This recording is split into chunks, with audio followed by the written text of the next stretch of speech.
What's your sign? What's your sign, baby? What's your sign? What's your sign? Welcome to What's Your Sign? I'm Julia Loken. I'm Stevie Goldstein. And I'm the salt, fat, acid, heat of this podcast. Wow. Is someone making focaccia? I'll have two of each, please. You're in true balance. Oh, Existing. Love it. What would you say the modality, like the elements are with the salt, fat, acid, heat? Can I say salt, fat, acid, heat? Okay, well, I think one seems a little obvious. Heat is a little bit on the nose, yeah. Sure. So, but we don't, there's no rules. Maybe not. I feel like, okay, I'm going to go heat, fire, acid, air, salt, earth, fat, water. Wow. Okay, I think I'm fat, earth.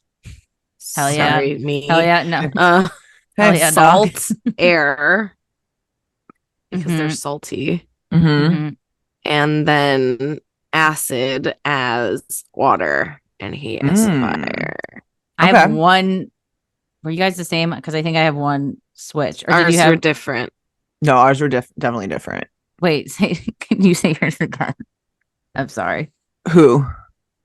Give me your recap. I'm going to say heat is fire. Heat is fire. Acid is air.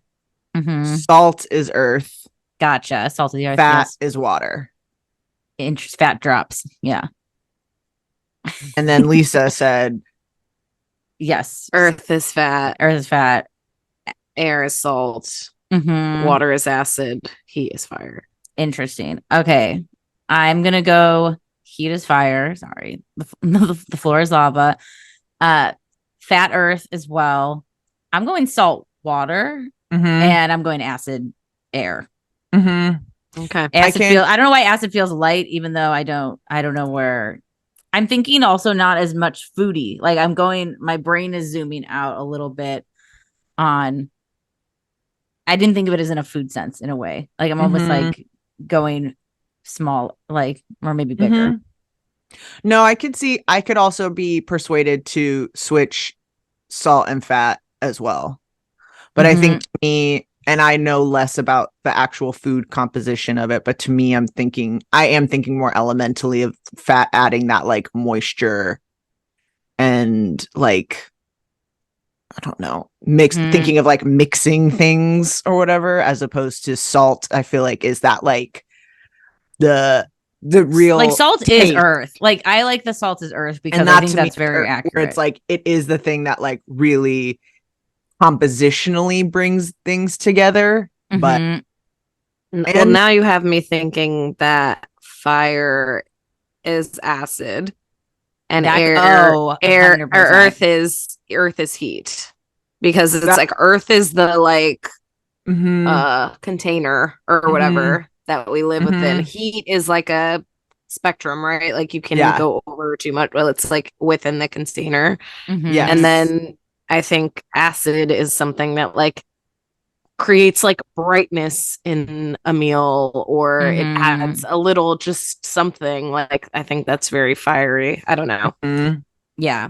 No, we pigeonholed heat, and that we was really our did. demise. But also it is like, I don't know. I like this, but I also I love all of these in balance too, which was not a thing that I was expecting to be such a prevalent Mercury theme. Not to get right into it, but it really did come up a lot of elements in balance and working together and these kinds of things too. So that is an excellent name. I have a burning question for you too. Yeah, light it up, baby. I'm not sure if we've ever talked about it before, and maybe it's because as we're recording, we're fresh off of it.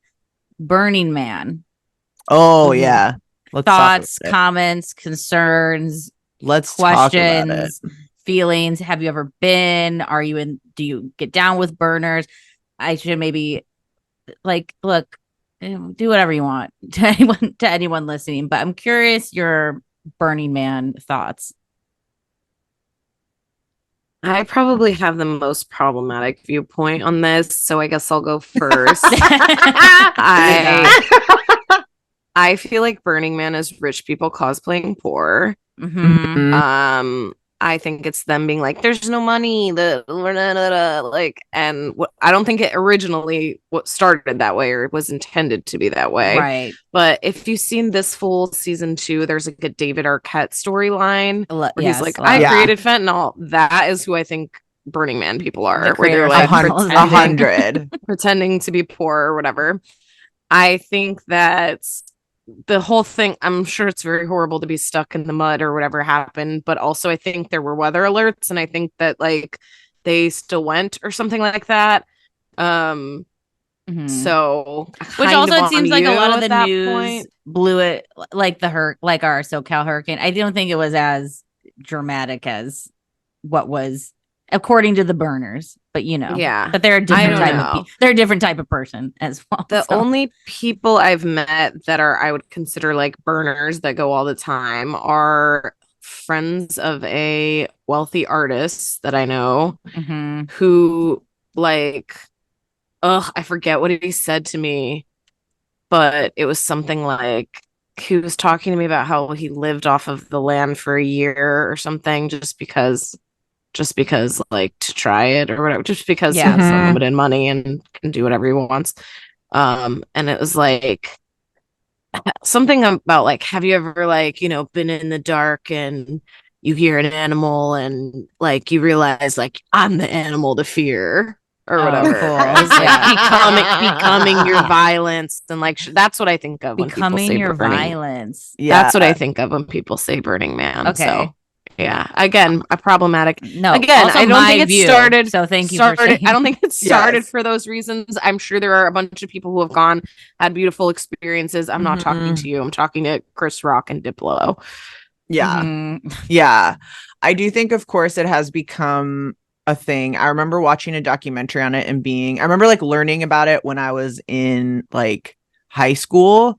And being in a very like hippie phase and being like, that sounds awesome. I want to go to Burning Man. But then also by the time I was at like an age where you would go, it was the rise of like when the same thing with like Coachella when they're like the tickets are so expensive. The burners are mad because these people are coming. I think that was even like in the documentary itself where it definitely has already seemed like a thing that seemed really like a cool idea at the beginning of like artists coming together and being like, let's burn this thing, and it being kind of a thing, let's do this every year, feeling like a very thing that kind of like came organically, that is still I think in the vein of like, well, actually this is how some people literally live and all this too, like let's keep that in mind. But I think it definitely seemed like a thing that had already passed the point of like when you would be there for that kind of magical time. I know people that have gone and love it and have wonderful experiences. I think it's the kind of thing where if my sister got to go and it was like someone hilarious. Yes. Like, it was like they go, they had the thing, they didn't have to like, I don't think they bought a ticket necessarily or whatever, where it was they like showed up to the they camp got to join at the thing. They obviously had to do all of the things, but I'm like, that's how I think I wouldn't be opposed to going, because I do think it would be an experience. It is not one that I have any interest in like cultivating or seeking out. Mm-hmm. But if someone were like, if a friend were like, I want to go to Burning Man and I need someone to go with me, I would be like, all right, I'll go. Like, fine. I would go. I would go with you too. I had $1 million. Yes, that's what I mean. I'm like, but also it put me up in Billionaires Row. I mean, actually, maybe I'll go in the Millionaires Row, maybe, like a step below. I don't want to hang with Elon. Good God. My sister's experience did sound cool. Where it was, would she go again? I think not necessarily in the same capacity, but I don't remember if she said she would do it again. Mm-hmm. Like, I think it wasn't like life changing, but it was cool to have like she did seem to have a lot of kind of synchronistic experiences where it was like, I needed this thing. And then I happened to run into someone who gave me the thing. Like I needed Wi-Fi and this person needed a bike pump and I had the bike pump and they gave me the Wi-Fi, and these things of just being like Wi-Fi. Yeah. Which it was like, because they had to be checking their like medical school. Oh, right. Like that kind of thing too. But that like, it does feel like there is no way now at this point to like, I don't know, really, I don't want to say not go off the grid, but that kind of thing too, where it's like, if we got Wi-Fi stations at the thing, I mean, make it more. It's rugged. Done. It's like, it's done. But the whole, the experience, the natural disaster part of it to me feels very like, okay, well now you got, not that anyone wished anything upon themselves, but it is like, okay, well now you're putting like Burning Man ideals to the test. Are you really take care of each other? Are you really gonna like go with did you learn anything? Did this actually change you? Because if you handle this poorly, then like you are very much a reflection on the whole ideal. Well, you know about their 10 principles. Lay it on us. No. And I also have the chart of Burning Man. Hell yeah. Is it about becoming the most dangerous animal? Yeah. in the jungle? Rule number 1, you are the danger. I tried to write a joke about this man, and I was also dressed as a man, and he kept flirting with me, and I was like, but I don't know if I'm supposed to stay in character or not. Anyway. So the Burning Man website's pretty, after seeing, of course, like the mud stuff of this year, I do come from a hippie raver background. So like burners were around, and I've been to burner parties, but never Burning Man. And look, I'm an astrology girl. I go to hippie concerts. I like corny stuff as well, but too many white dreadlocks, too many people who like steampunk energy. I just don't think I like the same music or stuff as this group of, generally conveying this group of people. I don't want to go into an orgy dome. I would go into an orgy dome, but with non-Burning Man people, I would think. But Burning Man actually does a really good job of a census that they have fill out every year. And it is a 80% white attending festival, which just is like, that's information to know about, because their 10 principles are radical inclusion, which you just heard the stat, other white people. The stat I've heard, gifting, these decommodification, radical self-reliance. So they were excited about the mud. Just a fun heads up. They were like, this is what they've been preparing for their whole lives. Radical self-expression. Again, is it radical if it's a bunch of white people self-expressing? I don't know. Actually, I do know. No. Communal effort, civic responsibility, leaving no trace, and participation and immediacy. Those are their 10 principles. All right. So if we're looking at them as love languages, they have gifts at the top. Gifts high up. Yeah. And then it's words, right? Yes. Saying, and then acts, here, no and then judgment. Quality time. Yeah. Okay. Yeah. Well, I don't know. Mine goes the other way. A little bit of acts of service, because there is acts civic of responsibility, and then here. Quality time at the end, right? Something about something about yeah. So I don't know. Like, I get that it makes some people happy. So, and I don't think it's like dangerous to be like into Burning Man, or like it's not like the biggest red flag. I'm just like, we probably I've never really kicked it hard with hardcore burners, and I think it is just a different philosophy. And I think there does feel, when you zoom out, there seems to be like a cosplaying of like shantytown energy that is like hard to ignore. And I also just, as a Taurus, it just looks extremely uncomfortable for how expensive it is. Yeah. So there's a part of this. I'd rather go to Greece. I'd rather go to Greece.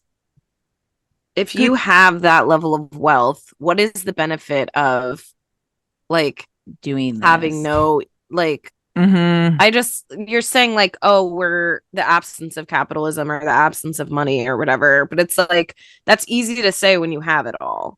Like, of course, it's easy to be like, oh, we can live for a week off the grid with no, like, you know, whatever, and we don't use our money. But it's like, yeah, but you used a bunch of money like leading up to it, and like you come back to no consequence. That to me is where I'm like, oh, this feels like you're pretending to be poor for a week.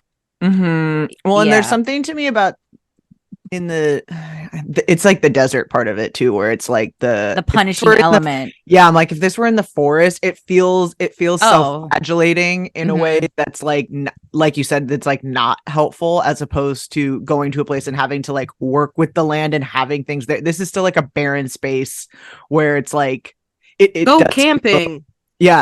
Or what if, okay, here's my pitch, Burning Man 2.0. What if you went to smaller town, like foresty areas, and built, I'm also rewatching Wild Wild Country, so I am mixing in cult like things into this, because Wild Wild Country actually had a pretty good idea going until the overthrowing the government, of course, and, they all start toxic out murder situations were happening. But it's the intentions were pure. Like, what if you went to a place and actually made, like, the agricultural ecosystem they made in Antelope, Oregon was really cool. Like, what if burners every year went to a place and built the infrastructure so that maybe people who wanted to live an eco life could then go, like, we've made the bones of a society where maybe it's for artists like who are getting priced out of cities, and it's like a place nearby, or I don't know.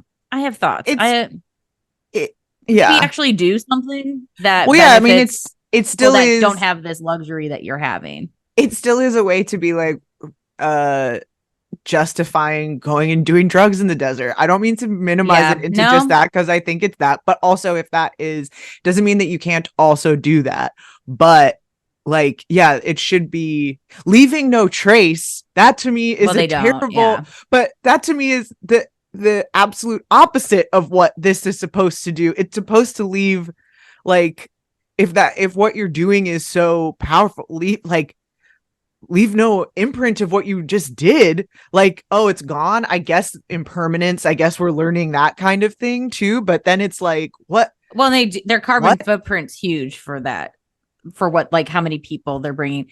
And again, I must state, these tickets are expensive. They're like $700, I think, on the low end. And I think what it is, I can tip my hat to burners, because I think it's very rare I met a burner who doesn't know all the qualms about Burning Man. Like, I haven't met anyone that's like, no, you don't get it, or this. They're like, yeah, like, I could see. I think they aren't like an unreasonable bunch. And if you want to, I think there's better ways to spend your time if, like, your goal is just like ride a bike in a vast space, which seems to be the major use. So let me show you the chart really quick too, because maybe this is if you want to watch us on YouTube, you can see us go through some chart things. Watch us on YouTube. Why not? Look at our little faces. YouTube.com/What's Your Sign podcast. So Burning Man started in San Francisco. It did not. I can't remember the year it moved to the Black Rock Desert, but it started in San Francisco. I put noon as the time because when we don't know a chart time, default to noon. That's usually what most astrologers do, and it probably did start around noon if it was like a daytime thing. So this was June 22nd, 1986 in San Francisco. So we are, I mean, it might, depending on what time it started, it's 1 degree sun. No, we're in Cancer. We're firmly in Cancer season. Interesting, back to being your own animal or what have you, is we have this Mars retrograde in Capricorn. Now that feels, I mean, I don't know if that was as obvious at the time, about this like radical self-reliance, or if it was just a party in a park where everybody took drugs because it's San Francisco and having a good time. But it's interesting to think what, this is the birth chart, right, of this. So this is also what Burning Man is now.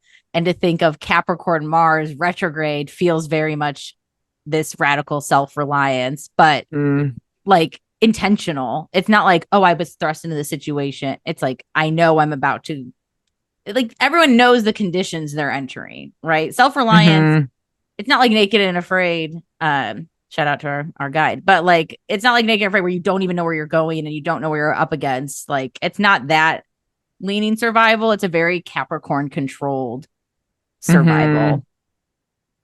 Well, that's interesting, thinking of this June 22nd, 1986, the 80s, as such a the 80s. Rampant capitalistic the self kind of thing too, and thinking of this being something that is maybe with that Jupiter and Pisces, the idea of being really like spiritual and connected, but also having at the base of it your own, it is still like a product of the 80s and of like, I don't know, individualism and elevating that as a way to connect with people, but ultimately like it's still being, those things are hard to reconcile. And so not to say that they don't, but that is a big undertaking for one there's so much shit retrograde too, but the nodes are where they are now, or like very close. And Pluto is also in transition from signs. It's at 4 degrees, so it's retrograding back towards Libra, but it is like shifts that are similar to shifts that are happening now. So I understand how maybe it feels culturally relevant, but all of this stuff is like begging for internal work. And I think a lot of what's happened, like, and I think a lot of it is, you know, about working, like seeing what you can withstand, seeing what you can do, how you can live, all of those types of things. But I think what I see of it, and maybe that's why I have the view that I have, is this very external performative, like Instagram version of it. And maybe that's not really what's happening or whatever. But yeah, I mean, I don't know. I think that it kind of is a reflection of now, and maybe that's why our perspective is shifting on it, if that makes sense. Well, I'm just noticing, okay, I have a real Burning Man chart in a lot of these. Not exactly, but I'm like, oh, it's a Cap moon. It's a Uranus Chiron opposition as well. And that Chiron, I think, at the top of the chart in Gemini is interesting to me, because I think that does speak to these like conflicting opinions about what it is this like good or bad, and kind of having to like defend this thing that you go to, or like having the information, getting the information about it presented back to you is like a thing that you maybe want to actively avoid in a situation like this, because the not devil's advocate, it's not this. Does it make sense what I'm saying? Where it's like you're not seeing the yes, there is conflicting information, and that conflicting information is directly like opposed to the things that you're saying that you want or whatever. But I also think that this is the radical self-reliance, and these kinds of things are very much about testing your own personal things, not necessarily about a community thing. And it's under the guise of community, but it's very much about, can I do this? Am I able to, like, proving to yourself? So I think that's one of the most like for me personally, to be able to have an independent journey within a spiritual experience, I think that's like one of the most important things for me personally, because I grew up in churches and stuff, and like that, like stepping forward because you know you're supposed to step forward instead of because you're moved to, and all of that stuff, like that feels really icky and like wrong, and like it doesn't I don't think build community, because it's like, you know, laid on false foundations or whatever. And like those religious types of things have never worked for me. But like yoga, for instance, like you're practicing together, but everybody is on their own journey. Not everyone can do every pose or whatever. And so it feels a little bit more like this is me, I'm going through it myself. And I think that's why some of that stuff just doesn't stick, because when, you know, like thinking of like Bikram yoga, where it's like when it becomes unity and one, it becomes difficult because people are different. And so that's why I like astrology too, because it allows you to like have your lens in doing it. And so I wonder if there is a way to like do Burning Man where it's more individualized and more about like self journey and self expression. It is again like a bunch of retrograde stuff internal. Well, dude, it seems like the Neptune too. Sorry, no, like the Aries North node though. Like I mean, their whole thing is radical self reliance and like being of the self. Like I'm actually more surprised how little it is about community, even though I think it makes sense that it had such a large reaching communal reach later in life with Jupiter and Pisces too, because that is just about you know all of it and doing all of it. But too, like when you have I think this is like a good example of when you have planets in the same sign, but not in conjunction. Like we have this 1 degree Cancer Sun and a 26 degree Cancer Mercury. So it's like, yeah, they're the same sign, but they're not necessarily together or in agreement. And I mean, Burning Man did shapeshift over time. This looking at this birthday, it did just start as a summer solstice having a fire at the beach, which, you know, I don't think they knew, like who would have known like that this would become, you know, where Chris Rock is, you know, getting emergency taken away out of like this giant festival sort of thing. But yeah, and then Saturn too is very, you know, there's a lot of searching. The Moon Neptune, like you said, I think contributes to the like party aspect. I think Moon and Neptune together in any aspect can be, you know, drugs, alcohol, addiction, all of that kind of stuff. So I think that those two planets being in conversation, being close together, it is like, hey, we're coming together to like, you know, party and do drugs and drink or whatever the party is. But it's like, does that provide a safe foundation for the rest of the stuff? That's where it becomes difficult and tricky. And I think that the ways where it is like as a because they're also in opposition there to that sun, and how a lot of times when we are trying to do the opposite of something, we end up falling into the same kinds of like repressive or puritanical kinds of things. I feel like there's been a lot of talk about, I've been thinking about Neptune a lot because I'm going through a lot of Neptune transits. I have a Moon Neptune conjunction and a Neptune conjunct that I see in my natal chart. And so just thinking about Neptune as that like puritanical thing or idealistic to the point of being unreal about the expectations that you have for things. And I think, yeah, again, sometimes the opposition is just as harmful as the thing you are trying to oppose. You aren't removing yourself from the thing. You now are just using the same tools for an opposite aim. Reaction. Yeah. Yeah. And so you guys know Ragbri? What? Oh, that's one I would like do. I don't think that it's a bike ride across Iowa. It's but it's like a party one. It's not a race. It's like a big you like have stops and do camping and stuff. I'm not like a huge cyclist, but I know people who've done it and like loved it. And that one I feel like it feels a little bit more my speed just because like I mean, I think it's a lot of older people too. I don't really know, but it's about like a journey, a destination. You are like physically doing a lot of it, and it's like, you know, more self-focused, I guess, because you're like, it's you and your bike. Like if you get a flat tire, everyone's not gonna stop. Yeah. And maybe your group will or whatever, but yeah, it's like it's a whole thing. That sounds cool. Also, especially because I was, you know, flat. For the most part. That's the you're point just going too, like a long, but there are like time, but I'm sure there's to still see. I think that they like, I don't know exactly what the route is or whatever, but there's, I think obviously a lot of like soybean farms and stuff like that, but there's also like stuff that you go past intentionally. I think too, this time period, just in the hippie, you know, 80s had a big hippie revival as well. Like Fish is, you know, very active starting this time. Touch of Grey. The Dead was tooling around with it, but it officially comes out in 87. So also the water seemed really ripe for people that, you know, the 80s, you know, just watch American Psycho and you'll get an idea of like maybe what the 80s were like. So it makes sense that maybe people who were born in this summer of love time, who are maybe in their 20s, want to get back to those roots. But also it's a totally different fucking time period. And are they having, I always forget because I get this wrong. Do they have Uranus and Gemini? Like boomers? Boomer?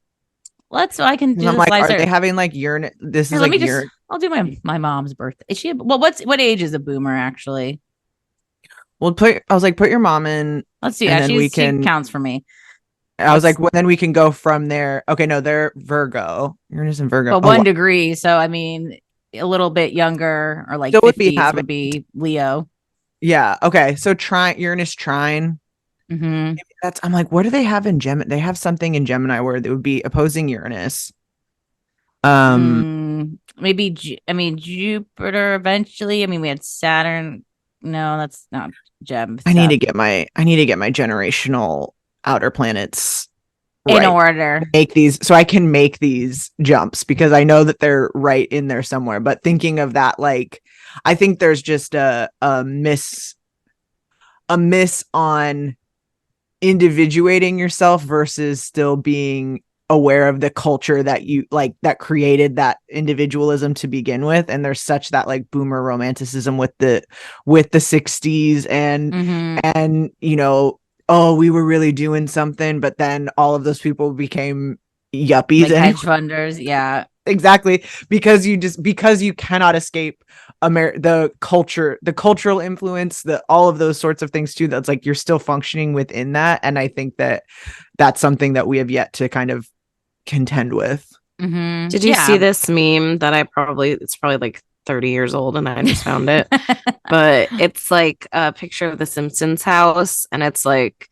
in 1990 the Simpsons could afford this house with one income of a non-college graduate and like whatever, and it's like no one batted an eye that would be realistic for like a cartoon or TV show. And it's like that's what's interesting is that even the people who didn't go on to be like yuppie like hedge fund or whatever, it was like widely accepted that you would, you know, own a home, have a family, be able to like support your family, like all of that kind of thing too. Well, that's why Gen X was so tortured, because it was like, you know, it's like also if you need to see something that depicts that era, Reality Bites, like it's such a good encompassing of we're all gonna have that morose and like what is being a teen 20s into like adulthood with maybe families and home. But like we're really the first gen where we're like, you're not getting that, that's a pipe dream. And I think things will change and we'll see what happens. But like having a home was normal for so long. Like having a reasonable job without, you know, X amount of experience or X degrees or whatever, where it was like I think a lot of people of that generation think like, oh, why don't you just get like an entry level job? And it's like, well, a lot of those are asking for 4 and 5 years of experience now, and it's like entry level, so it shouldn't be having experience and stuff. And I think it's a combination of, and I think, you know, we can move on, but I think the unionizing that's happening with striking and stuff, it's like it's a combination of people taking jobs that they are overqualified for and allowing for people to be paid less or whatever, and also like corporate greed stuff. So it's like this idea that, you know, if we can take advantage of people to the point where they're not standing by what they know they're worth, all of that. Well, no, I think that's all. I'm fascinated. It's relevant. And well, you can see where, again, the radical self-reliance part of it then becomes a thing that continues to perpetuate this idea of, well, you still can do it or whatever. Like still just like a individualism thing. And as opposed to, no, the whole point was that like everyone's helping each other or whatever. Like, isn't that what you're supposed to take away from that and implement back into society? Not, oh, look at what we can do when we extricate ourselves from this. Shouldn't you, again, leave a fucking trace somewhere so we can all be benefiting from this? Or you had to, like, the fact that you have to pay these like somewhat faceless overlords. That's what I was like, I trailed off on a thought. Now I'm back. Is our generation doesn't have the luxury too of like starting a small business costs so much money. And like, I think about the times as a former Jimmy John's employee of, you know, Jimmy John started with just a cooler on the side of a truck and like was selling them illegally and then made all this money. And now here we are. And there was so much more, even thinking of people like, oh, I just went to the woods and I made this thing. It's like, they didn't think about permitting or this. And like, we don't even have that wiggle room to even experience if we want to start these businesses or want to start these environmental experiments of living or whatever it might be. Even like, you know, I think that's died down, but like when Joe Biden was talking about, oh, any transaction over $600 on Venmo or something is going to get tracked. Exactly. And it's like, like give the American, as president, give the American people at least $5,000 worth of wiggle room. We're like, I don't care what you do. Like, do you know what it was the year before? What? $20,000. He changed it from 20,000. Not I don't even mean it. Yeah, but 600. No, Like, yeah, they changed it from $20,000 of income on Venmo to 600. So it's exactly what you're saying. Like, it really is a drastic cut of like, because I know I'm not gonna sell out people who use Venmo. No, we can't. And also, but I know this is your people who reminder, use Venmo for their business, and don't write what you're they paid deserve for. to be able to get their fucking money. Like, come on. Well, it's because sometimes you're even establishing, is this a business I want to spend the $800 to open an LLC, do all the, like, I don't know, it might change depending on your state, but yeah, having to then, I think a lot of people who maybe go to Burning Man would do these very radical self-reliance things on a smaller scale, which is what that started as, but it's hard to, there's a lot of red tape to do things that are new and cool. And I get why, because there's safety things and blah, blah, blah, yeah. But I think a lot of it is just nickel and diming the average citizen, where if we had a billionaire tax, it'd be different. Okay. Anyways. Yep. We are paying for the, and if Burning Man wants to sponsor us and put us in an air conditioned RV in Burning Man next year, I mean, maybe we'll see. Hey, that'd be a cool segment. Like, convert us. Try me. I think also, again, as a final thing, it's also like the same problems that exist systemically. Again, the same way that it's like you can't escape that. Of course, it's not anyone's one individual fault or whatever. These are all right. We're talking today about Mercury. We're back to our planets. Let's give them something to talk about. Oh, let's talk about talking. I don't know. Hell yeah. Yeah. Of course, I'm referring, my source material for this one, we're sticking with it, is Mythic Astrology, Archetypal Powers in the Horoscope by Ariel Gutman and Kenneth Johnson. And the Mercury section was actually briefer than I was expecting. Kind of classic. But also, I was like, of course, wonderful. But they made some interesting connections. There wasn't that much about the mythology of Mercury itself, necessarily, but some cool connections that had raised some questions for me for y'all, because I think we all represent different things in here. So let me just establish what the premise is, sort of. Okay. My overarching question is, do you guys feel like your mind and your will work together? Wow. Is the first question. Because as we know, Mercury, fastest moving planet, is never more than a sign away from the sun. Hang on, where do I was like, I have this written down, the exact degrees, of course, as I like say it absolutely wrong. So the only aspect it can make with the sun is a conjunction. It's either unaspected or it's conjunct. So there is this idea of Mercury being the messenger of the gods, of God, the son of Zeus, the main thing too. So this idea of the mind and your will, purpose, identity kind of working together. But in other traditions, there is also an idea of Mercury and Jupiter having a relationship, being another way that Mercury and purpose, will, can kind of be united. Because again, Jupiter representing the gods, the god, as well. Yeah. So that being another way where maybe it's not necessarily a sun conjunction, but we do have mind and purpose working together. And then the other one in Hindu, Mercury is associated with the moon god. And for them, this is the unification of mind and memory being another kind of like aspect of the mind. But this idea of moon Mercury being another way that our, maybe not so much our conscious will or a different kind of aspect of this, but being another sign of us having cohesion somehow. Also this is just kind of a fun aside to see where we've seen this reiterated again. Mercury was actually given rulership over Cancer in ancient systems of Olympian astrology, which now we of course associate with the moon. So again, this idea of Mercury being one that works with the moon as well. But I guess that makes sense. It's our most changing other sign, or planet besides the moon. It's the one that's changing the fastest. So that makes a lot of sense. Interesting. So But I guess, question yes, being do you mind and feel- will. mind and working will, do you together. feel that they work together? And do you have, what are, And I think we all thoughts? have these aspects. Yes, I was like thoughts, but also these, I think we each have one of these aspects. Oh. I have both. Well, I have the sun conjunction and the moon sextile to Mercury.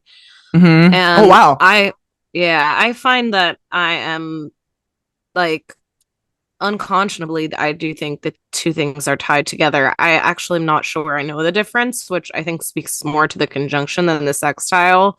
Mm-hmm. I do think that I think we talked about this when looking at my chart stuff, but like I think that wherever my mind goes, that's like where my day goes. If I'm in a bad mood, I'm gonna have a bad Same. day. If I'm I'm really just saying like today is it, like it's gonna be the greatest day of ever, like I'm gonna feel amazing, then that's like where the day goes too.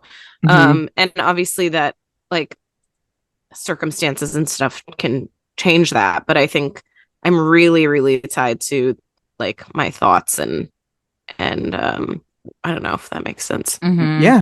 Wait, we're all moon sextile Mercury. Really? Mm-hmm. Okay. Love that. We are.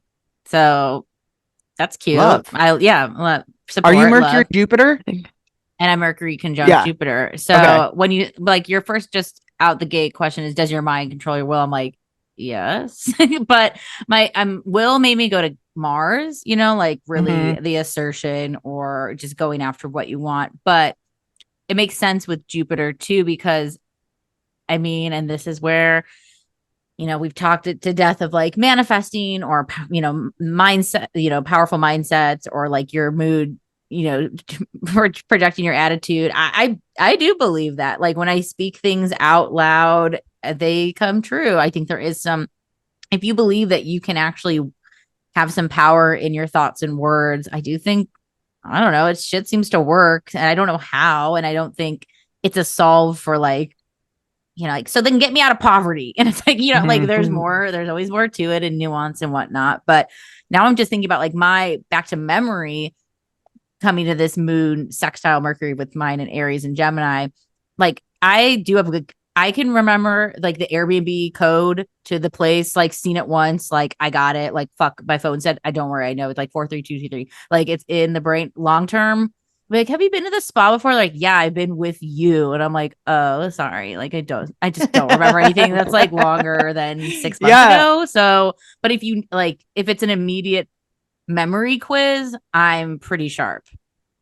Dude, I find the Mercury and moon sextile between the three of us, I find that there's an openness between the three of us. And I think it's something people really, obviously like about this show, but it's also like what makes our relationships with each other simple. And I never knew that we shared that placement. Well, I think ease with communicating emotions and also that I think memory and sharing personally and sharing, like being able to weave in your personal experience into your thought processes and things is both agree, what makes us work well together, what makes this show interesting, and also I think what maybe gives us a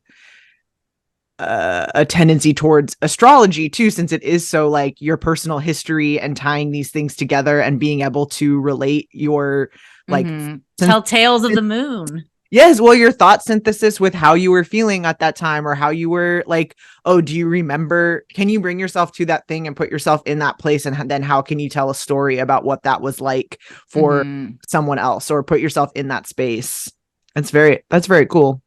Yeah. And none of us have, just looking at, do you mind if I screen share our charts for a second? I think I know you guys are now familiar with them, but yeah, because I'm just isolating Mercury. So, and I think this is also a great way to practice astrology, guys, because like, oh yeah, I forgot we have this thing, because there's so many fucking, when I unclick this, like, this is overwhelming a lot of the times for people to look at all the shit in conversation, but it's fun when you can isolate a planet. It's like, it's cool to see Lisa has like, none of us have anything harsh hitting our Mercuries. Everything is very in support for Lisa's from Saturn and Uranus too, which I think just adds into this powerful, and your conjunct Jupiter, like with Uranus is another Mercury one that I had written down as like our bonus point one, because it is said to be the quote unquote higher octave of Mercury. So also Mercury, Uranus aspects are another kind of just like signifier of a good mind, or of a notable mind, because also another thing, dare I say a beautiful mind? Yes, well, absolutely. It's interesting because like my dad had dementia like when I was in high school, and so I've always been like really focused on brain stuff, like just for my own, you know, like to get make sure I like keep up to date with stuff and reading and all of that kind of thing. And like it's interesting how like an external circumstance might like influence those kind of things, because it's like, yeah, from a young age, like I experienced having to like, you know, test my dad's brain, or like, you seeing know, the mind hey, change. spell world backwards, like, do you know what, remind me what channel your favorite TV channel is, remind me the numbers, like stuff like that is what they test. So it's like being able to do that to yourself from like a young age is where it's like, oh, I'm gonna like work on this. There's so much about Mercury that I was not thinking of too, because it also speaks to this Mercury thing was short but like so effective, and also was like I have like sections just like Mercury, huh? Yeah, so I was like, damn, read me to filth. And then too, and I'll exit out of the chart, and you can watch this on YouTube. But and then Julie, with we've talked about your Pluto Mercury conjunction, which I think is also back to like these superpowers of Mercury. You know, it's just a little, all we got is a little sextile on with the moon, but nothing. Hey, I ain't nothing to sneeze at. And I think are longer memory things strong within you? Yes. Long-term memory. I literally am like, I would love to be able to forget literally anything. Would love to have the Cap is keeping anything. These are all Scorpio and Cap feel very long-term memory versus the short. I mean, also being at the end of the zodiac, but just what they are into. Short term is a little bit trickier for me. I feel like I'm still pretty okay with it depending on like what it is, but also probably not. The people in my life would probably disagree, where I'm like, I will forget that. I've gotten much worse with like names. Names is a thing that's like very short term to me, where I'm like, I will forget a name. Names is a plague on us all. I will remember a detail of a conversation. I will remember all of these things. I'll remember something that's like so personal that for me to have forgotten your name feels so like grotesque. The level of intimacy that we got to in this conversation, and I don't remember it's fucking Sarah or whatever, is like insane. Look, names are hard. I don't know what it is. I think it's because it's usually also the first thing said. It's the first thing out. I have gotten better at being like Julia Gulia, Sarah, Stevie Nicks, like, you know, whatever. Is it because, and I think this is something I think of creative writing, but like in world building and like you know, Game of Thrones or whatever, they're all like names you've never heard before, and so you have to learn them. But if it's like Melissa, you know, like it's like, oh, we like kind of have heard this before. It's just like a buzzing sound. It doesn't like move the radar or the needle. Yeah. Yes. I think also, to be fair, and this is a real thought that I have, which is like names are kind of arbitrary. It is like the least they aren't inherently interesting unless they are interesting, like you're saying, or of note. And you also don't know, it is at the beginning, and you don't know that this is someone that you want to remember or need to remember until you have the interaction where you go, oh, the thing I remembered about you is actually what I think is the more interesting, important, like key Pluto Mercury detail that really gives me insight into you. Like, I remember you as a person, as an essence, as a thing, not as just like, oh, your name, who cares about like, your name? Oh, you play guitar. I remember this about like, and then Stevie's. I know I mentioned no hard aspects. I mean, it's the nodes squaring, but I think I have my own thoughts on the nodes being more societal things. You know, can I be a bit of a people pleaser with Mercury conjunct Jupiter, Gemini, things I'm unlearning, over promising? Yeah. So I don't read these squares, and maybe because I'm a square girly, I don't read them as bad. I think these are just the real lessons of what I promise to others versus what I promise to myself, and maybe what I keep and give. But Yeah, just a little, some of our mercurial things, but I love our moon sextile Mercury. I love that. Sweet. I remember we got like a compatibility report years ago. I'm sure it must have touched on that. I wouldn't be interested to. No, we should probably refine that. Reread. I'm sure we still have Did it. they do a composite or was it like? I think it was like a composite, and like you have these aspects that are this. I think common. It was in there. Okay. Yeah, and I think they probably did like Stevie and Julia have this. Stevie and Lisa have this, and this is that. And they definitely did that. That's why it was a lot of info. I remember. It was long. Who did that? I don't remember. I think they were like in Astro Wonders. They were like in Germany or something. Yeah. Anyways, fun stuff. Something that really stood out to me because we are coming out of a Mercury retrograde, or I mean, we're in it now, but we will be out of it once you hear this episode, and we're on the kind of tail end. Mercury will be stationing direct at the end of the week as we're recording this, a little peek behind the curtain. But really, one of the emphasis that was helpful for me in this research was the emphasis on Mercury being a neutral and kind of androgynous planet, not in a way where we're talking about, literally androgyny, although that is something that comes up in a lot of mercurial myths and stories and things like that, but also just this idea of Mercury being both like healing and thieves, will, like the combination of will and mind, and it being like the mind is capable of doing both like wonderful things and awful things, and it's the same thought processes that produce these things and like get it to the conclusion. So there is no inherent kind of like morality about the mind, and I think that that's interesting too, because another association we have with Mercury is its ability to go to the underworld. It is again a messenger of the gods, and it can go to places that the other planets, the other gods are not entitled to. And so I just thought that was It's like one of the versatile planets too. And I think if you go back and listen to our benefics and malefics episode, this is one where, kind of whoever it's by, it sticks with or whatever. If it's next to a benefic, it can be really beneficial. If it's next to a malefic, it can be really malefic. And I think like to what we were saying too, like the mind and the will, it's like that can change things. Like how you're saying, like if it goes to the underworld, like I know when you said that, I thought of times when my mind's been in that space, and think about how your life reflects that.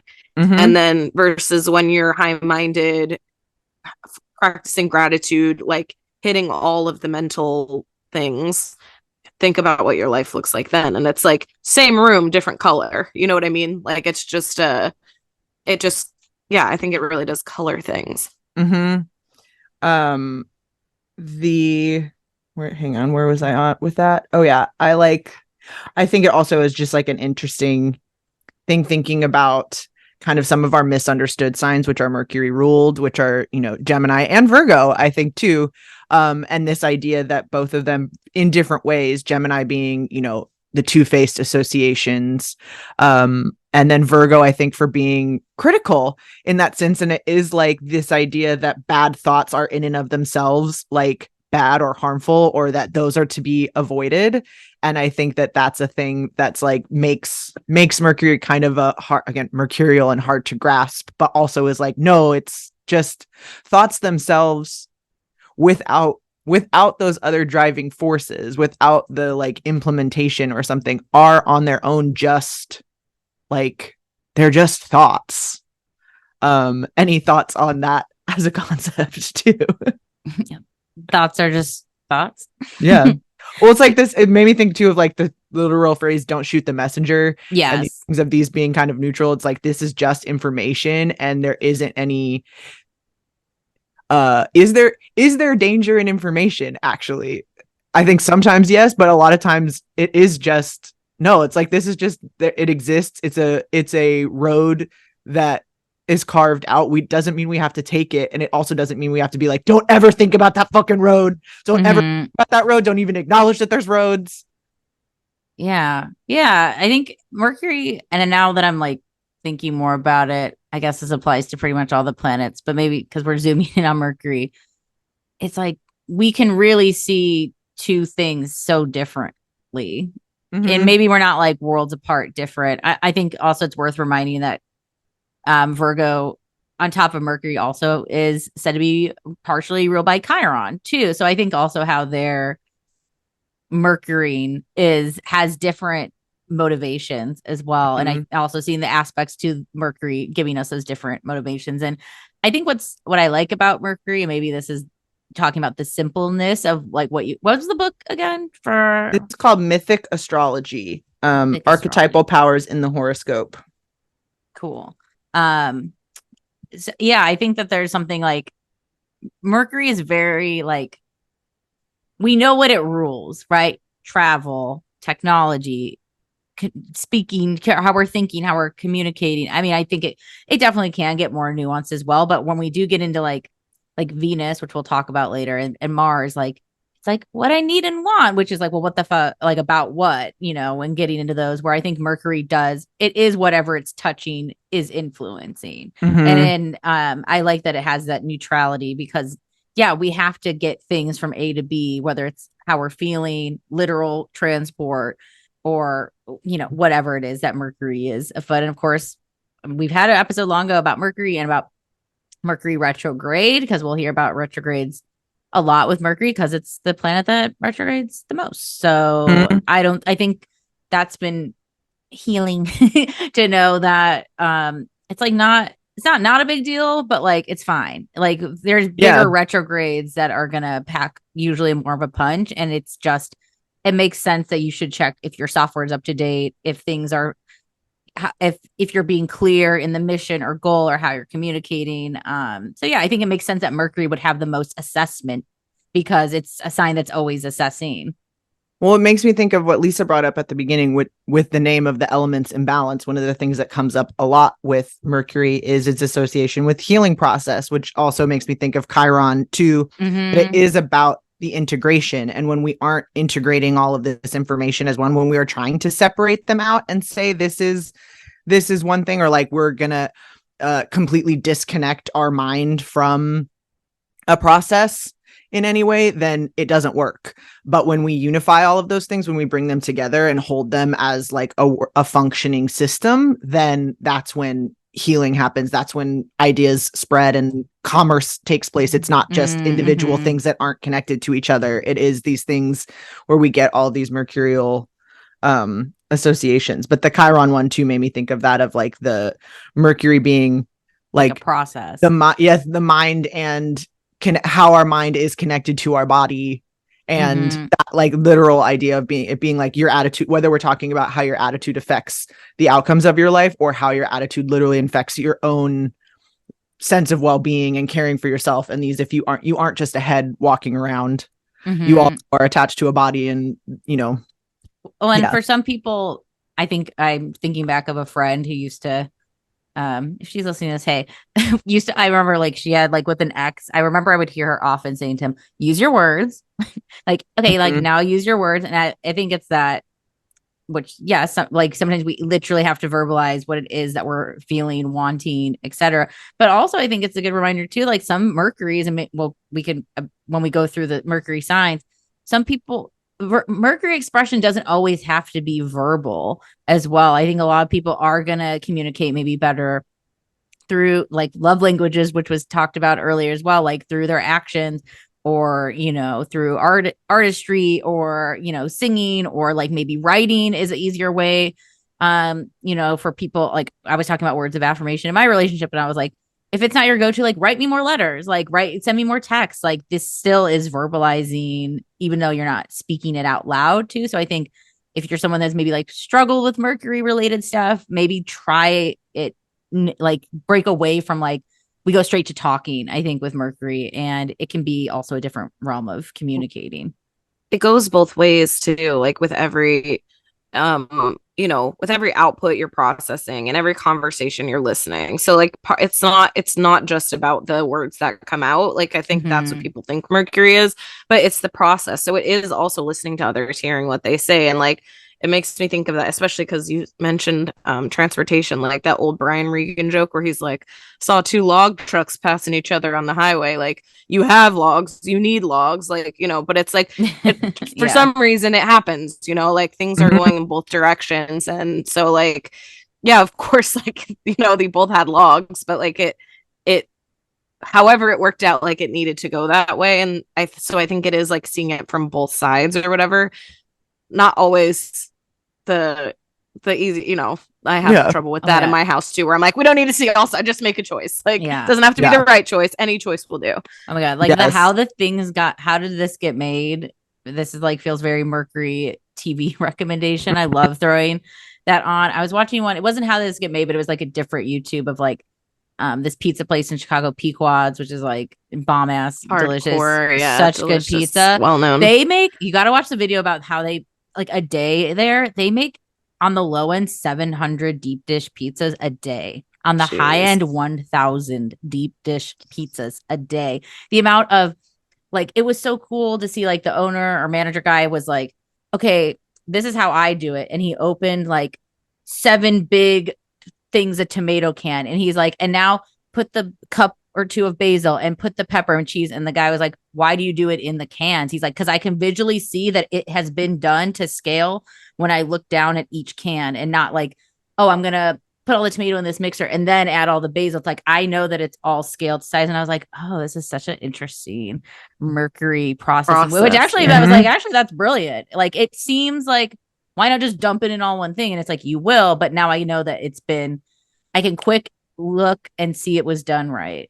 I don't know. Just like, I think it was like working a day at Pequod's. It was, whether you care about pizza or Chicago or Mercury things, it was just like an interesting video. All restaurants have those shortcuts too. I think it's like a soup cup is 8 ounces. So we like use that to measure whatever, or like things like that. Like, you know, you always see in people drinking out of the quarts, to go quarts or whatever, but those are used to like scoop salt to put in stuff or whatever, you know what I mean? You know exactly what the measure is of it, so you don't have to necessarily have all of the gadgets and the things. Ooh, I love that. My last thing before systems and shortcuts. Shortcuts. Well, I think this leads into our breakdown of the signs, because this was another thing that I thought of, or I mean, that was interesting to me from this, of the idea of Mercury also representing youthfulness, young people. This kind of idea, because I think it is like that makes sense to me. One, the myth behind it is like Mercury was a baby and Mercury did something funny as a baby, and that's how it, like, everyone was so delighted by this thing that it was like Mercury stole this turtle shell and did this thing, but they were like, oh, a baby came up with this? That's crazy. Like, I like this baby spirit. Let's put him in here. Let's not judge him as being a bad, immoral member of society. Let's make him apologize. He's like, you have to return this thing. You have to do, but we love you and we want you to work with us. And now you're the messenger of the god. That made me, and I'll post all these links to the pizza and this, but that made me think of this John Waters clip I just saw as Ball, where it's like some TikTok where he has a guy he pays to send him new music. Yes, that he would like. And he was like, because when you're that person that's like, only good music was made in the 80s or 70s and earlier, it's just like you're saying I'm old. Like, I'm just gonna, like, there's nothing good made. Like, I was just listening to the new Olivia Rodrigo. I'm a fan. I'm officially so good. Yeah, I like it. I'm a O-Rod fan, or I don't know what our name is. I'll just tell me, I'll sign up. I'm in. But it's like, I just think that that's such a, like, it's true. Like, you're like don't choose to like roll over and die. He's Aries Mercury also, just so. Well, we gotta. Well, it's also like the funny things and being. I think we've missed out on some of the jokey, jovial Mercury stuff that I think you're more familiar with, probably. Yes. And I think in mentioning to the element of Mercury as in periodic table of elements, and that it, like, you know, if you touch it, it gets in your skin, it like adapts to whatever it is on or whatever, and it is useful in a lot of ways and all those kind of things. I think those are the only 2 things I can think of we didn't mention. Yes. Yeah. And I'm sure there's others too. You know, Mercury, again, it's so mutual. Yeah. But thinking of that, where it's like, it is all just like, it's the process. It's not the things itself. It's the process. And like, again, can be used for good and bad. But thinking about Mercury as youthful, and thinking about a lot of these kind of like associations with mercurial Mercurial people being responses and reactions, especially because we see these sun aspects, these moon aspects, these things. One of the things they brought up is looking at those aspects because often they are reflective of like parental reactions. And I think that we do have such, again, talking about this, like no bad words, no bad thoughts, having such a judgment still, it's hard to not judge what people are thinking and saying. And so I think a lot of times our Mercury placements can speak to the way that we were taught to contextualize how we think or speak and communicate. And so when you were talking about having difficulty communicating, some people, whether they were encouraged or not, can still have very direct communicating styles. But I think some of us too have had a lot of responses to how our mind works, whether that be, neurodivergence or just, we were in a repressed household where speaking at all was not encouraged. And so I think kind of hopefully applying some neutrality to our own processes and just seeing them for what they are, that this is the system itself. It doesn't mean, your mind doesn't work, or it does. It's just like, this is the instant pot that you have to cook your things. Some people have an instant pot. Some people have to use the stove and it takes a little longer, but we're all getting fluffy, nice rice at the end of this. We just might have to have different steps and these kinds of things. But I think just remembering, it feels like such a tender thing because it is so neutral on its own. But if it wasn't held in that container, I think there's so much judgment that can get put on Mercury. And that makes back to Chiron, because it's just in the story. I think a lot of times, whether looking at my own chart or for other people, like so much of Chiron is where we're told to, whether it's a communicating thing or not, are told like, don't say that, don't do that. It's usually going to be things of Mercury stuff, right? Because it is like, maybe it's Chiron and Gemini. It's like, who told you like to pipe down, or Taurus, maybe who told you like that you've had enough, like don't ask for more. Like, I think all those things do still require a very Mercury touch with Chiron. Anyways, I'm having some fucking revelations about Chiron with Mercury. Those things affect our processing too, being told not to do something, it actually affects the way you think and all, how you especially like when you're younger and all how you that perceive kind of yourself, how others perceive you. Wow. And again, thinking of that integration of all of that too, of it being like a thing that you can't separate out from yourself. It's part, whether you have a Sun Mercury conjunction or not, your thought process is an integral part of your being, of your well-being. And so the more we can kind of like be present for that and be tender with it and see it again as neutral and not as a thing that is both just as easily used for good as for bad, quote unquote, on either of those things. Well, and I think too, because a lot of times we'll hear, oh, your rising sign is the person you're meeting. I find it's like Mercury a lot of the time. I'll meet, like, I met someone who had the same moon and rising as me, and I was like, oh, cool. But like, we felt, and we're friends, but I felt like we were quite different. And then I was like, oh, you're Scorpio Mercury. Like, okay, like you're like, she was a cold build, like it wasn't, I wasn't getting it right away. And there's other, aspects and planets at play. But I think too, because we are perceiving people off these first impressions are usually how they're communicating to us. So I do think Mercury has like, that's my hot take, is I think Mercury shows itself maybe first a lot of the time in people's chart. It probably depends on their chart, no quotes. It's astrology.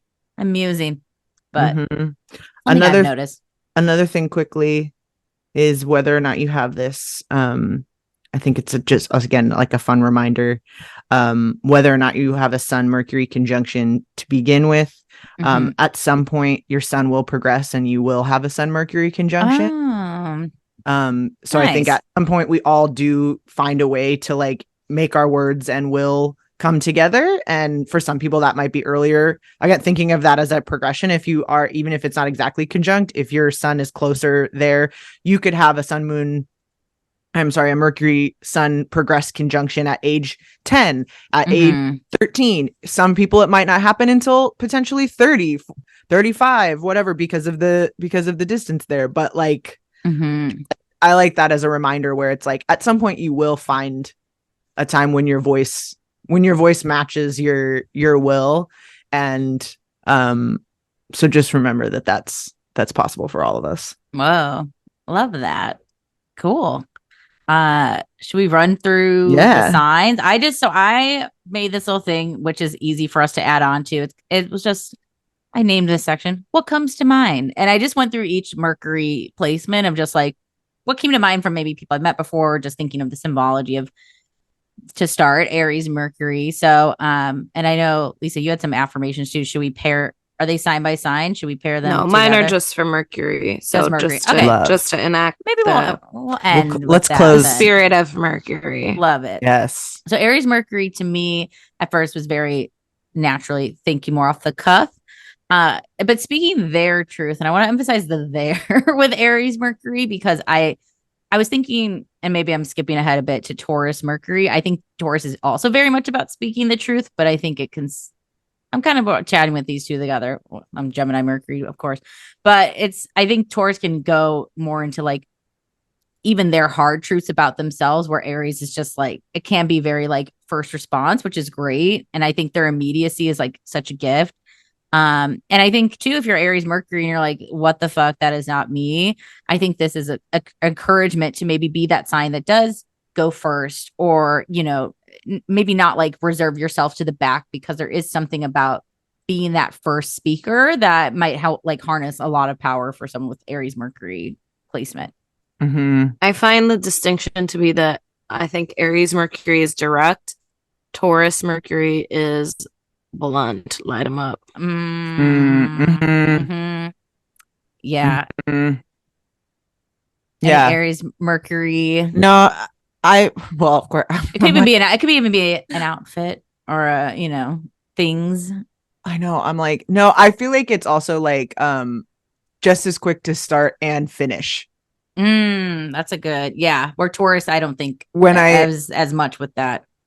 When I think of Aries, I also think of like, I think this is a thing that Steve will say literally, where he'll be like, I'm done telling I don't want to finish this story. I'm done telling this story. Yeah. So like, I'm not going to finish this. Mm-hmm. And it's like, yep, okay. Like where it's also the like ending.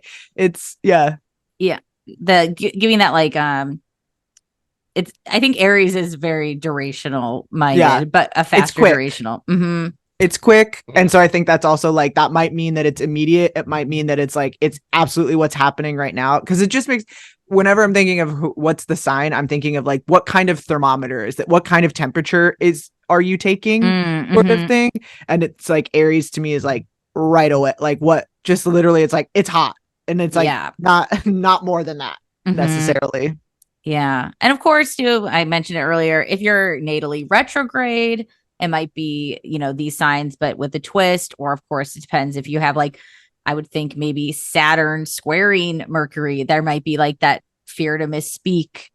So yeah, you know, like look at your chart, explore it, whatever. But Taurus Mercury, back to speaking the truth, even I think it means them like being like, yeah, I fucked up, or like, yeah, that was this thing. And it's also one of my favorite voices. I love Lisa's voice, but like many Taurus Mercury people where I'm like, I could just listen to your audiobook. And I mean, they're ruled by throat and throat chakra thing. So I think Taurus just has, I think that's why they're great at being blunt, because it sounds good coming from a Taurus as well. Like it's not as like a shrill bluntness. I mean, I guess it could be, but usually I think there's a cadence for sure. It's a cadence thing 100%.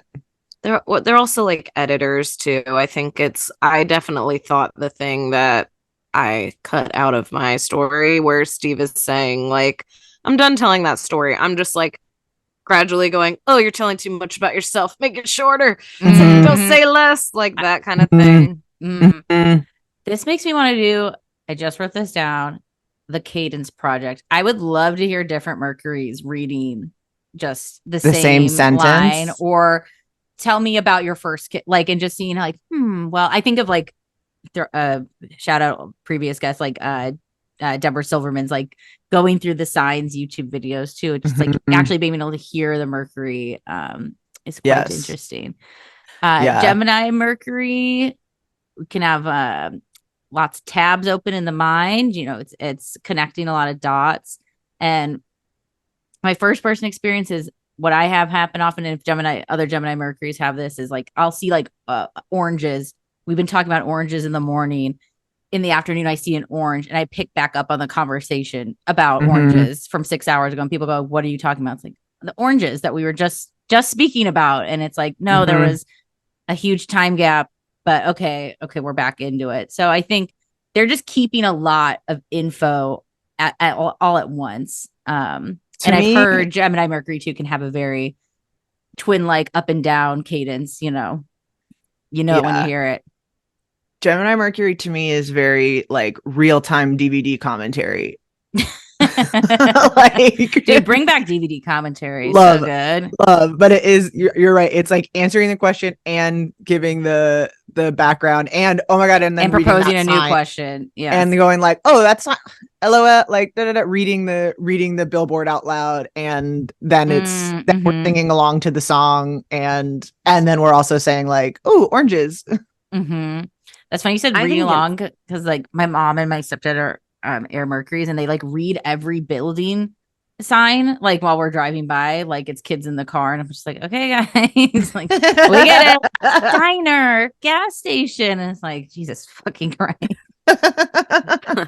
I think of it as tags, like in jokes, where you say the thing that you think is like the funniest thing, and then they give you like the second punchline, the third, like you're like, oh, here, no, actually this is that now it's way funnier, or like just simply that little thing that like you say it, they say it, and it like takes it farther or pushes it a little bit into a different territory, makes an analogy, all of those kind of things. Love it. Yeah.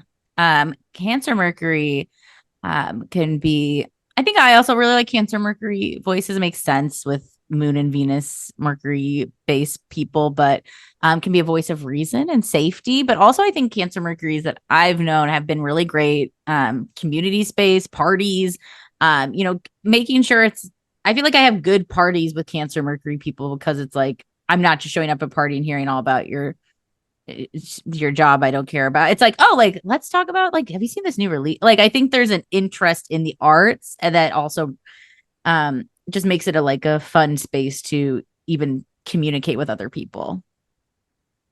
I think Cancer Mercury can be very like, the phrase I was going to use is like gossipy, not necessarily at the gossipy, but there's something intimate about that kind of communication that's very like, did you hear? They know a lot about everybody. Did you hear about this? And it says, again, not necessarily saying that they are gossips and that is the thing, but I think that there's something that's coming up for me of just like the because it's like in the shell, in the thing. I think like, Gemini accidentally gossips, and Cancer Mercury's like, tell me about, I gotta tell you about this thing, or what's their deal or whatever. But again, it's something intimate and kind of, again, not necessarily in the content of the conversation, but in the energetics around the Cancer Mercury style of communication. Feels like you are being called into the corner to be told something that's not for everybody. I wonder a little bit about that secret keeping nature, because I think that Cancer Mercury may be quiet, and so might Gemini, but I think the Gemini is really listening. And I think the Cancer is thinking what to reveal, like which part of thing. And I think it's also that kind of sidestepping thing.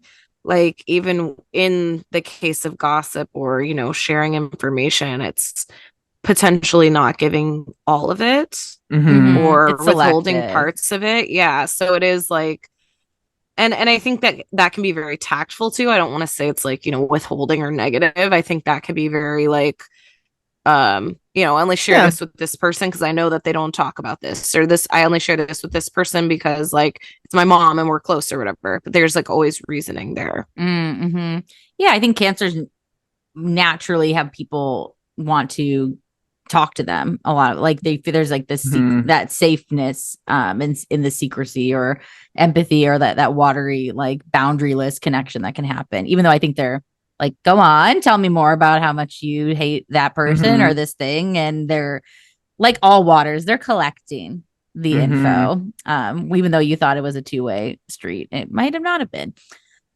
Leo Mercury is, corny, but speaks from the heart. But also when they speak, people listen. Obama famous Leo Mercury placement, a master orator. There's trust. It's like it's funny. There's trust, and it's like it feels like a politician. Oh, they're like those people you should not trust probably, but also that's part of the art of politics as well, getting people on your side. And I think if you have a Leo Mercury placement and you're not using it, like hello, like I think that there could really be some secret sauce there. Even if that's just maybe not being the center of attention, it could just be negotiating a better salary. People might just be like, okay, like sure, for you, we like you, natural. So yeah, it seems like a very powerful, not a, it's a sun Mercury. Yeah. I think this one's also quiet, but it's not quiet when we need to hear from them, or like when tragedy strikes or something. It's like they're going to be the one that texts you, I'm sorry. They're going to be the one that's like, I think I think they're vocal when needed, and I think also maybe tactful, Yeah, well, even like oh, go on. I was just gonna say, I mean, it's very literal, but like the lion and the roar, you don't need. Sometimes you use the full roar, but also a little snarl is more than enough for us to go like, oh, okay. But also a lot of times it is not speaking. If you're watching on YouTube, you just saw me smile laughing at Donald Trump because I was like, wait, what's Donald Trump's Mercury? Because I was just like, had to know, of course he's Cancer. Like all that shit we just talked about is like very, very funny because I'm thinking of like Obama's also, which Obama has plenty of problems, but his likability also goes like he shows you what playlist he's listening to, and there's like this is the stuff I like I'm a human, like, but here's like, but only these things that you get to really have and know. Yeah, well, letting you in, I feel and we see his relationship with Michelle, like there is like it's just that very warm Leo heart-centric things that people like. Well, I think that's also very positive, or those kinds of things very too, where positive. It's not as, again, that can be interpreted as selective and as these. And again, I think that's where we're all saying this kind of quiet, reserve. There is something regal and reserved about that kind of communication that isn't, as opposed to that Cancer that is a little, like you said, sidesteppy or talking out of the side of your mouth, doing these little. I think that absolutely makes sense as a Trump placement when we think of how many little side kind of comments. Square Neptune. Are you fucking kidding? Are you fucking these things unrelated, bringing up other people's whatever kind of thing, you know what I mean? Never self-disclosing or from this place of totally. But look at everyone else and how shitty they're doing, and also literally like whiny, so whiny, like a gossip. Like I feel like he does this. Yeah, he's a literally little pinchy little hoe. Anyways, Virgo Mercury back also in its home sign, as we mentioned, but also co-ruling with Chiron. It's very reads the instructions. I feel like where Gemini keeps everything back to this selectiveness, because the signs build back to this kind of selectiveness of Leo. I think Virgo really only wants to keep what it needs. It comes back. Your name reference made me think very Virgo. It's like, do I need to keep this name, or is this like I'm only meeting them at this one party, so like why would I store this? I think it's very like storage of information minded. I think process oriented, and also like process externalized, in that kind of like talking you through how we're doing this, or what decisions they did and didn't make. I think it can be internal, but I think also in Mercury it is very externalized for us to hear, I'm doing this, I'm doing that, here's what I'm doing. Because it also makes me think of like self-deprecating, self-effacing kind of energy too, which to me is the very like, I'm gonna say it so I'm aware of it, I'm letting you in on the process too. Yeah, I think Virgo Mercury's might, people might just think what you're doing as well, which you might have to let people know, like, I don't, which I know tough Virgo challenge, like send that again, or tell me this, or like when is it, I think there could be this natural knack because it is home and it's earth and it's mutable. Like, I think that's such a superpower for a Virgo Mercury, but also like knowing where those, where you do need assistance, where you just don't have it all figured out. I think it's another direct one. I think yes. will not find them really beating around the bush. You just like know, and not like, because I think Gemini can get into like the background where it's like, it's just no, yeah, not for me. Libra Mercury. Also, I'm referencing my mom, because I think she's ruled by her Libra Mercury, and I feel like I've just seen it in action for a long time. Is I think Libras do have the gift of like design. She's a designer, like design minded, of like bringing that peace and flow. Like she'll like, oh, hang it this way, and it's like I would have never thought to do that. And like having this kind of having like tricks almost to like make things feel like better than they are. Like, oh, you put a mirror here, it's warm, it's bigger, this is warmer. Yeah.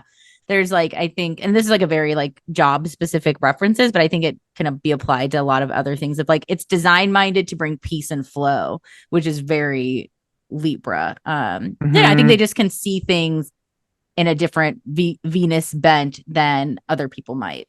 Where Taurus might be a little more practical, like, no, it goes, the picture, it hangs up straight, and Libra's like, but I like it crooked, or like it has like something different here. I think it's one where we need the final product. We can't always see where they're coming from on the way, but once you get the final vision, you're like, oh, there it is. Like, so if you have this placement and maybe you're having difficulty like making a point or something, make the point first, then go back and tell your story. Versus as a conversational example versus like a designing a room one. Yes, I agree, because I think it is like I think where Libra not like undoes, but Libra made me think a little bit of oversharing or over explaining, as opposed to the Virgo, like, hey, I'm letting you into my process because I want you to hear where like I maybe don't have this knowledge. Here's how I'm making a decision because this is what I know. Whereas I feel like Libra is like defending their decision, and most like in letting you in on the process, you go like, wait, we didn't need all that. Just show us the thing. Yeah, they have it's air Mercury, like they're doing it in a unique way. Similar, we'll get to Aquarius, Mercury, and Gemini. I think they're all like, that's a way to do it. Okay, like, but and then you get like, oh, I see what you were doing here. I think it also though speaks to like passion and I like this design minded, because it is, I think, very like, no, they have a point. There is a point of view. There is a reason for this. There is their decision making, and there is like outcome based thought. It's not for no reason. And so I think that's like it's like legal minded too. It's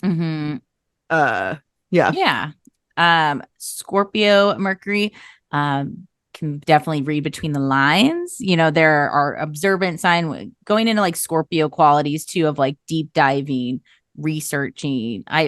I know too many Scorpio dominant and Mercury people working in museums or working in places that you can really like spend a lot of time and really immerse yourself. So I think too, if maybe you're working a job that's like not the same thing every day, maybe you do want to be able to like, no, I want to be the expert, or go really in, or like, find something that doesn't mean you can't have varied interests, but I think that there might be a real satisfaction of like, I don't know, I think of like journalism, like spending time learning more about people and really seeing how things operate. It's like not fast. I think of Scorpio Mercury as slow, but not like I think it's very quick.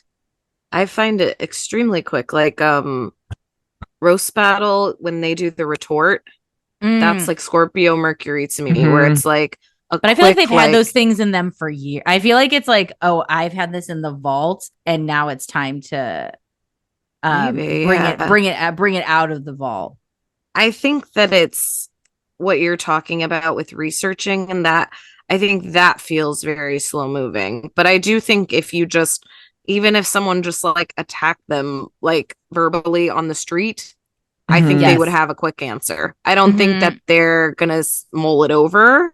So I think both, but I just think that they're like, I don't know. I feel like they have quick reactions. They're like they read They are the things little very Scorpio bug, which they do very simply. But I Mhm. think what you're talking about is these like long-term processes, which I Mhm. think is more the internal, maybe, if that makes sense. Well, I think there's like responding versus disclosing. And I think that response is, to me, Scorpio. I'm doing the stinger if you're watching this on YouTube. I think that is where we're precise, where we can hone in on where we need to hit in this thing, because it still is Mars ruled, you know, or Pluto. Yeah. Again, we want to drop this thing and explode it or whatever, like that to me. And I think that can be both the like we're waiting for our opportunity for the perfect place to hit this, so there is something like, oh, I have that. But I think, again, coming back to my like thermometer sort of thing too, where this is very much the unspoken, this is the yes, I know what you're saying, but what are you hiding? And what you're hiding is what I can say immediately, because there's things that people think that they are not. Just because you're not telling me doesn't mean you aren't communicating. It's very like, I noticed you didn't bring up this. Is there a reason? Yes, you don't want to talk about it. Oh, well, that's the Pluto stuff. I think that's why Pluto makes me think of the slower unfolding. But yes, I think that's the great reminder. There is, I think, a Mars can be that quickness. But I think I'm having like a scene in my mind of like a young Scorpio Mercury getting dissed on the schoolyard and being like, I'm never not going to be prepared to handle these fuckers ever again. 100%. It's like the revenge origin story. Yes. I think there's also this like, this person's never doesn't have they're never like mulling something over in a job interview. They're I have the things, like they're prepared. Yeah. Well, again, yeah, it's like I also think it's like a bit of a worst case scenario, or like I'm thinking last resort type thing. Yes, I'm thinking survival. I'm thinking these sorts of things. It's not, again, it's like not a Scorpio with Mercury will kill in a job interview because they know what you want to hear. Do they agree with what they're sharing? Probably not. But they know that this is the performance of getting you on their side, vice versa. Yes. I'm in love it. Sagittarius Mercury, maybe a bit opposite of the Scorpio Mercury that we were talking about here. I think that they can think so long term and big vision, you know, these key Sag words we talk about, that I've noticed like Sag Mercury, I know, can take a little bit starting new things because they have like, they're thinking about like the body of work in a very like, but does this represent the whole era's story, history? And of course, you know, very Sag qualities of being like natural teachers, natural people that have that way to connect people to actually understanding what it is that they're talking about. So I think that makes sense. Like teaching usually requires like lesson plans and thinking about like what do I want you to get out of what I'm conveying to you. Yeah, I think also like the more information versus less, just as a general kind of thing, where it's like I'm gonna tell you as much as I think there's no end to the things I could be disclosing, versus no, let me hoard information or keep things that control it. It's more like, no, this is meant to be out in the open and gone. Yeah. I mean, fun, obviously. Like, yes. And I think if you're stuck at a party with a Sag Mercury, that's not being stuck at all. I think all of it also said with kind of like a laugh and a levity too, that there's not like, again, it's not burdensome. No, it's more just like it's excitement. It's like, how did we get here talking about this all of a sudden? Cap, shall we? You know, the caps are natural leaders, so they can maybe tend to lead the conversation. There's a natural confidence, but the cap caveat, as always, is if you earned it, if they want to even invest. I think I talked about my impressions of I don't know, was that a Scorpio Mercury? I can't remember if they were Cap or Scorpio Mercury now, but either way, they had a lot of both personal planet placements.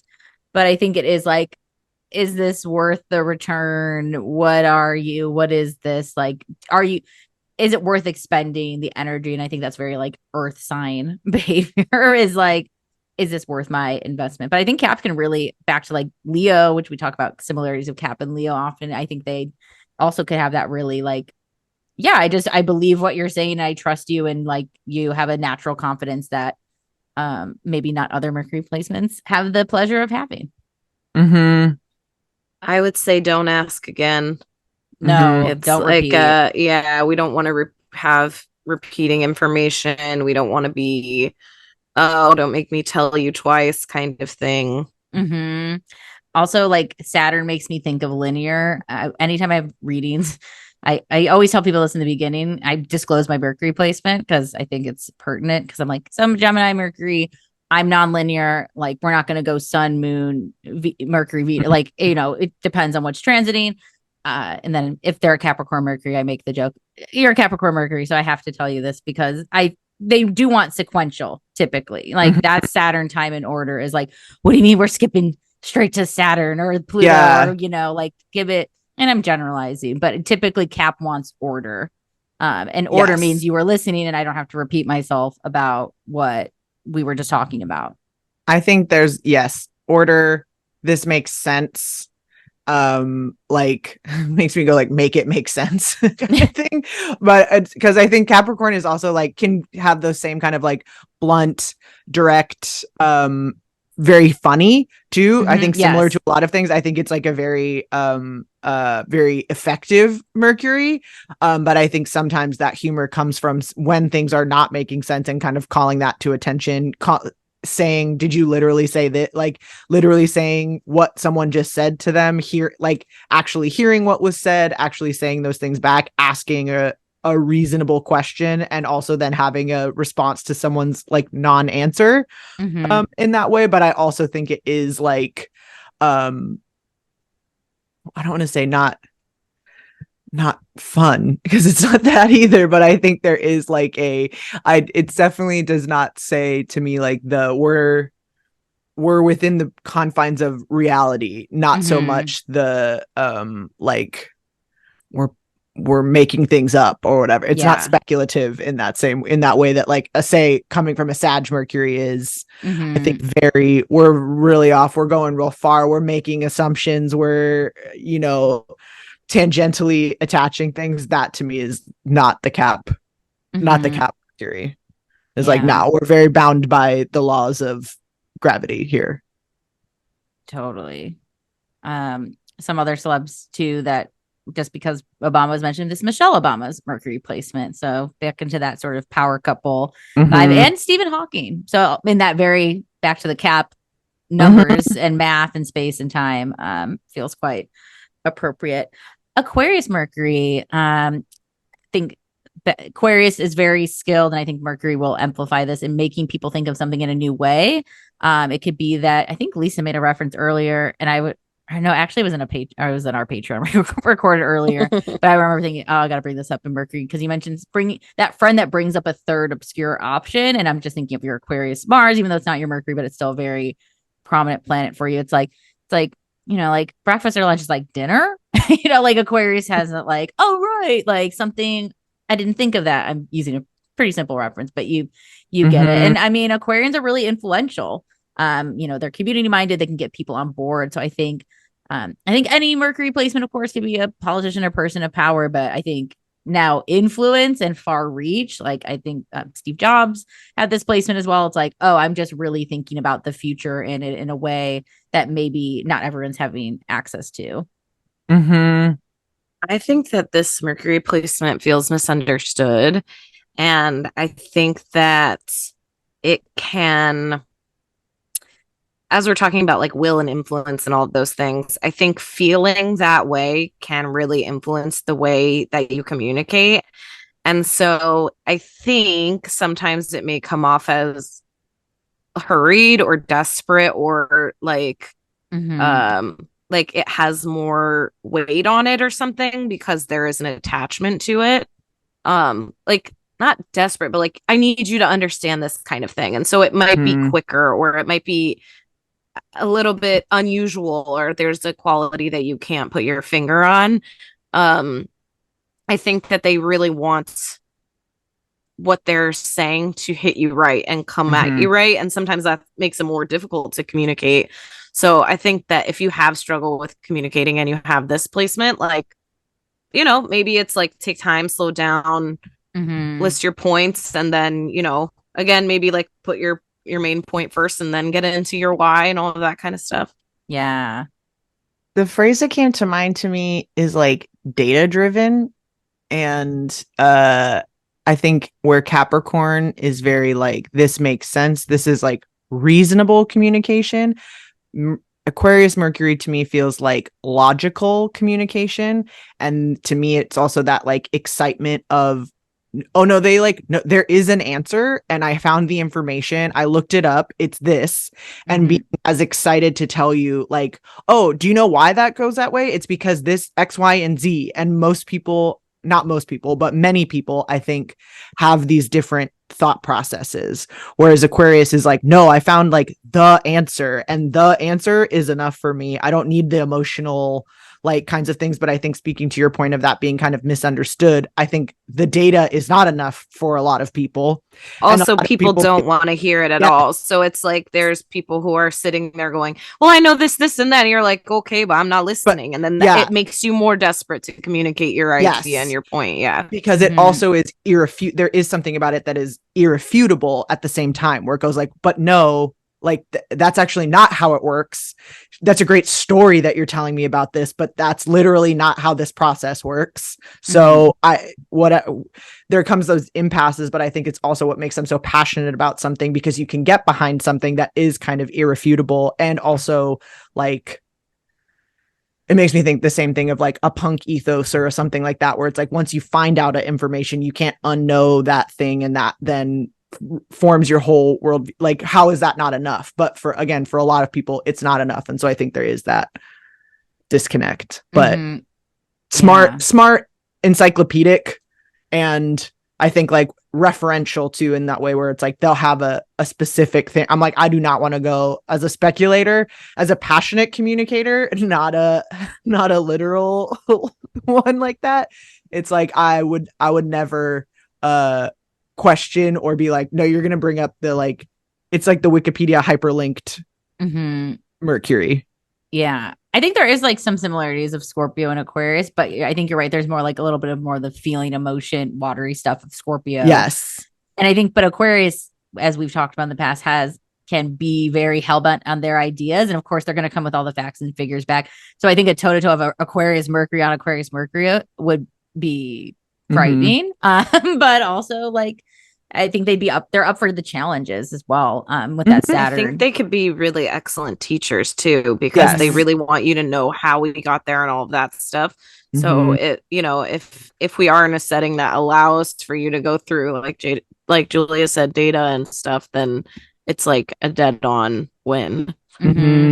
Yeah. And then Pisces Mercury, just okay. Goodbye, everybody. No, that's the last. That is the last Mercury sign you could have. We're done. Yes. See ya. Yeah, we're stopping in Aquarius. Of course, there could be a natural poeticism, maybe expressing back to those kind of nonverbal expressing, through art making or through song or through ways that are a little different. Of course, there's a lot. It's water, so there's a lot of care in their Mercury. I mean, I think of these as people. I think, right, any sign could be a teacher, right? But Pisces is going to make you want to like, I could see them like being the teacher, like starts this, like a song's playing in class. You're like, you're probably wondering who that is. So you're like School of Rock. Like, I'm just going to really care about this thing. And maybe that's going to rub off on you. Some celebs too. It's interesting looking at like this first initial list, because I think these people are almost like a bit unknowable, but then you know them very much through their art, like a Kurt Cobain. Even, no matter how you feel about her, Lady Gaga, we're mainly knowing them through even Mariah Carey. Like, it's an interesting Heath Ledger. Like, there's you're really, I know you are fans of Celine Dion. These are really like moving people. Yeah. Like they do move you whether you're with or anti, but like, I'm sorry, that list just, feels like Pisces Mercury to me. To me, it's like, how do you feel about getting emotional? They're going to make you emotional, and not everybody likes being made to feel emotional, or not everyone can handle other people being emotional, but they will remind you that we feel. And it, to me, like Elton John. The word that comes to mind is like vulnerable, and whether that's for some people that's cringe, and I think that fits in our Aries Sun Pisces Mercury's. That's our Mariah's, our Gagas, our Elton Johns. These are people that have made themselves vulnerable because they've made themselves such big figures in that way, but also it's their, you need that container for all of that emotion, because they're feeling it for us so we can feel it through them, and giving us vehicles to do those things. And then I think the kind of like Pisces is that also like poetic, they're maybe feeling feelings that we're afraid to feel, but them doing it gives us that permission. But it is very like, I hate to be like feelings, because I know that they think and do those, but I think it is so like, yeah. I think it, to me, speaks to a knowing of the human experience and a processing of those things. And something I always say about Pisces is like, it sucks when you have to learn a lesson that you already know the answer to. Like, it sucks when you get credit card fraud and you shouldn't have left card details somewhere, or given your information out loud in a coffee shop or whatever. It sucks to learn that, but like, you still have to go through it. And so I think there is this processing that happens that it can cause like real genuine connection when you have understanding of the other person and empathy for the other person. And sometimes I do think it comes out artistically and in unusual ways. Sometimes I think it's just like they're very supportive, and they don't devil's advocate a lot. They like just understand how to take your side, their understanding of the human experience, and they're able to process things through that lens. Yeah, there's like, they're the last sign and they're the world, so I think they can there is that natural relation to maybe someone they have nothing in common with. Like, yeah, there's a universalness with Pisces that's really strong. I was looking up this quote because it made me think of Pisces Mercury, but it's interesting to find out this was made by Aquarius Mercury retrograde haver. Was that what we call them? I like Steven Soderbergh's quote about AI. It's just like, AI, it's never been hungover and it's never made a meal for anybody it loved. And it's like, right, like, just because it can, who fucking cares? Because it's not a human experience, which I think, it leads into the Aquarius Mercury kind of tie-in that they have. Well, it's like Soderbergh can comment on the robot doing that, and Pisces Mercury is like, have you ever made a meal for someone that you loved and they didn't say thank you, and you just have to be knowing that you left your heart on the plate and they didn't even notice the thing. And what do you do with these things? What you do is go, okay, well, I'm not going to stop making meals, but I am going to also like write a poem about that feeling there, because this does have to go somewhere.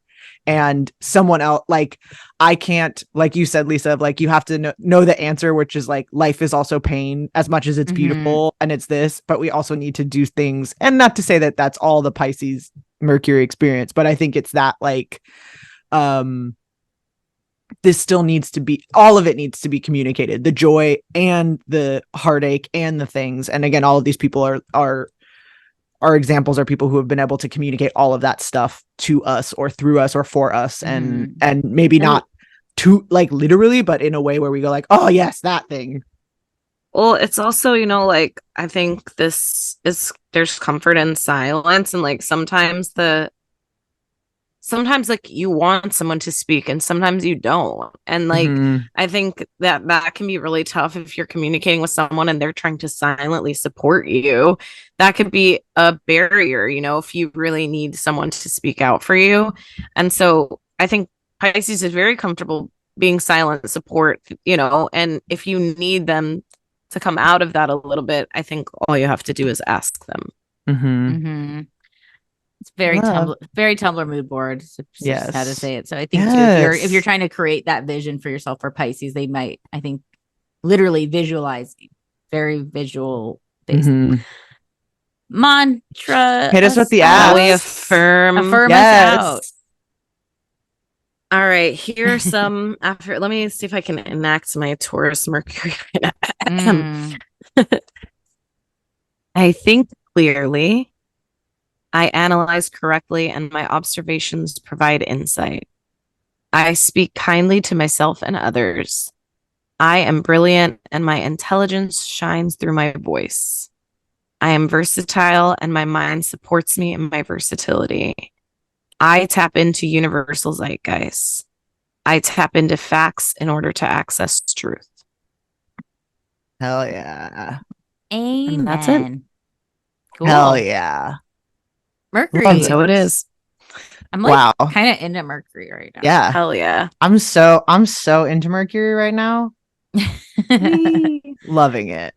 Yeah. Cool. Well, thanks for listening, Yeah. everybody. Thanks for listening. Subscribe to us on YouTube so you can watch us. There was a lot of, at least for me, hand gesturing always actually.